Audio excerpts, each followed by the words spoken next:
Thank you. We want to talk more about this and also questions about whether Tiger Woods got preferential treatment after his accident on Thanksgiving night. CBS News legal analyst Lisa Bloom is in Los Angeles this morning. Lisa, good morning.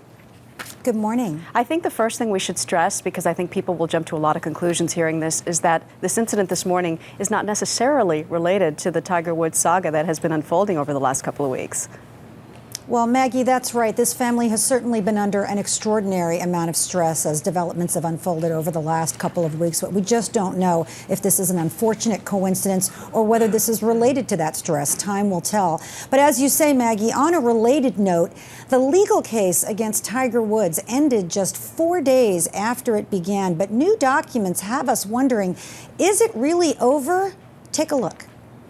10 days after he crashed his Escalade outside his Orlando home, some are wondering if Tiger Woods got special treatment.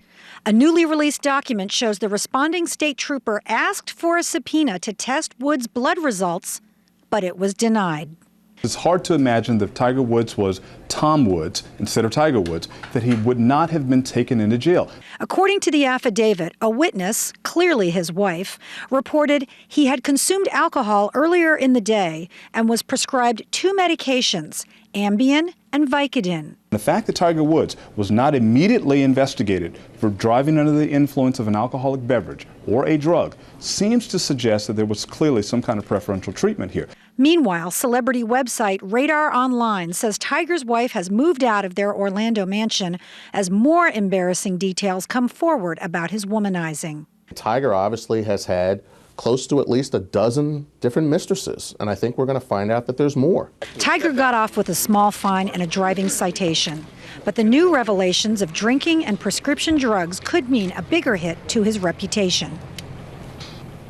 One reason this new information is so surprising, Maggie, is that the official word all along has been that there was no alcohol in Tiger Woods' system. This new document seems to contradict that, and the real answer is that he just wasn't tested. Would ordinary citizens have received the same level of police preference? Those are the new questions arising this morning. And they all beg the question about whether this case will be reopened now and whether this document encourages or forces investigators to do so.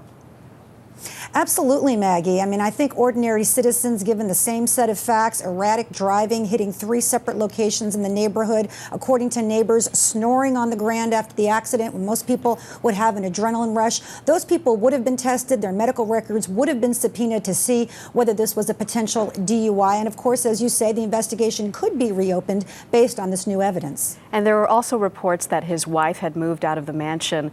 If this couple, in fact, gets divorced, what about the issue of custody? There are 2 children here. They are American, but the wife is Swedish. Well, that's right. And I think she would have a slam dunk in terms of getting custody. She's been the primary caretaker of those kids. Tiger Woods' alleged extramarital behavior technically would not be a factor, but I think any judge would take that into account. She would get custody of those kids. She would be entitled to a very substantial amount of child support, notwithstanding any prenup. And she would be entitled to take those kids to her place of residence, even if that was Sweden. Lisa Bloom in Los Angeles. Thank you so much, Lisa.